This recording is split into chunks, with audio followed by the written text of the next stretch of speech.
কি গো বলে যাচ্ছ? খেয়ে যাবে না? না তোমার সাথে একটু কথা ছিল। বলো কি কথা ছিল? এদিকে অফিসের চাপ, ওইদিকে সংসারের চাপ, আমি আর নিতে পারছি না।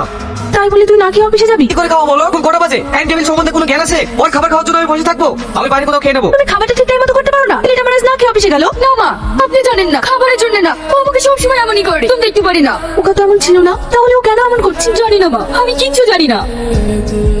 আচ্ছা সালমা, 5 নম্বর ফাইলটা তুমি রেডি করেছো? স্যার কাজটা একটু আগে শুরু করেছি, ক্লিয়ার করতে পারিনি। এ তুমি কি বলছো? আমি বলিনি কাজটা আমার আর্জেন্ট? স্যার ও আমাকে একটু সময় দেন, হয়ে যাবে। হ্যালো, কে বলছেন? আমি শাহিন সাহেবের ওয়াইফ বলছি। ও মিসেস ম্যাডাম, ওনাকে একটু ফোনটা দিন না। সরি ম্যাডাম, মনে করবেন না, উনি এখন কাজে ব্যস্ত তো ওনাকে ফোনটা দেওয়া যাবে না। কে বলছেন আপনি? আমি ওনার পার্সোনাল অ্যাসিস্ট্যান্ট। পালার থাকলে আপনি আমাকে বলতে পারেন। Personal assistant? ওই জন্য শাহিন আমার সাথে এমন করে। তুমি এমন ব্যস্ত থাকো, ফোনটা ধরার সময় পাও না। বাড়িতে যে একটা মানুষ আছে সেটা পর্যন্ত ভুলে গেছো। আমি অফিসে ঘুমাতে চাই না, কাজ করতে চাই। সব সময় তোমার সাথে ফোনে গল্প করলে চলবে? তা পারবে কেন? তোমার কি গল্প করার লোকের অভাব আছে নাকি? কি বলতে চাইছো তুমি?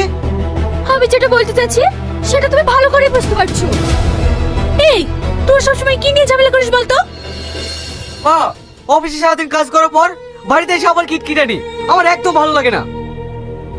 তুই জানিস শ্রাবণের সারাদিন কিছু খাইনি। খাইনি কেন? কি হয়েছে ওর? কি হয়েছে তোরা জানিস? ওসব ঝামেলা বাদ দে, চোখাই লিখা।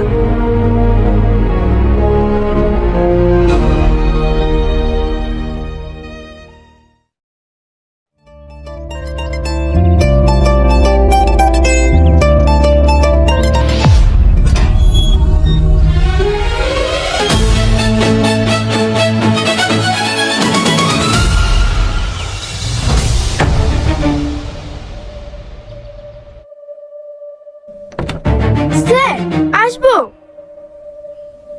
এসো। স্যার ম্যাডামকে বিশু ডাক্তারের বাড়িতে ঢুকতে দেখলাম। বিশু ডাক্তারের বাড়ি? ঠিক আছে তুমি কাজ করো, আমি আসছি।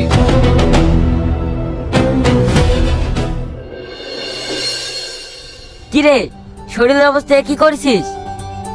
কি আর বলবো বল, সাংসারিক চাপে থাকি তো তাই।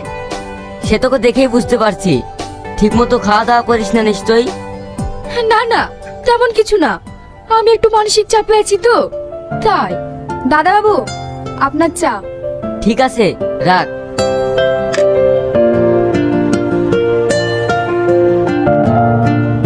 কিরে, চা খা।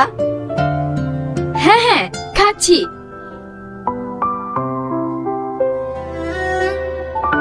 কি যেন একটা বলবো বলছিলি? জানিস বিশু, শাহিন আর আগের মতন নেই, একদম বদলে গেছে। আমার মনে হয় ওর অফিসে কোনো একটা মেয়ের সাথে সম্পর্ক আছে। ধুর, এসব তুই ভুল ভাবছিস। শাইন এরকম ছেলেই না, তুই জানিস না। শাইন তোকে ভীষণ ভালোবাসে। খবরদার তুই এসব নিয়ে মন খারাপ করবি না। কতদিন এভাবে মন খুলে হাসিনি। আজ থেকে তুই এভাবে হাসবি। হাসলে তোকে কত সুন্দর দেখায় জানিস?